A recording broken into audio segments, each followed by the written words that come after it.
Pakita ko sa inyo guys. So ito, nakabit namin ngayon yung end clamp. Nakabit dito sa bandang dulo.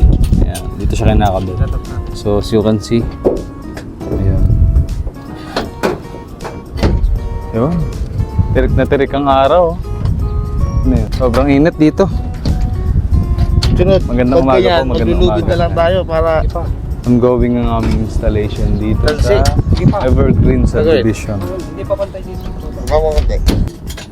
Sinusukat pa ng Rectify Boys yan.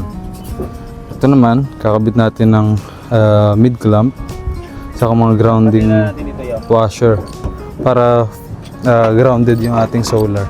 And yun, ulit-ulitin lang natin yun hanggang dun matapos yung pagkakabit natin ng solar.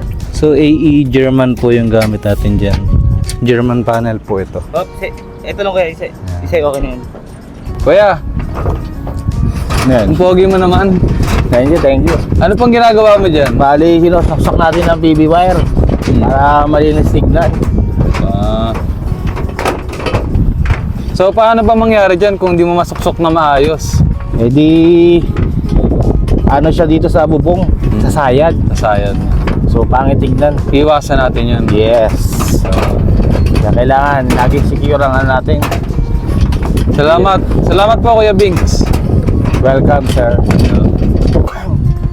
Alright, tapusin lang namin to and see you on our next vlog. Bye-bye!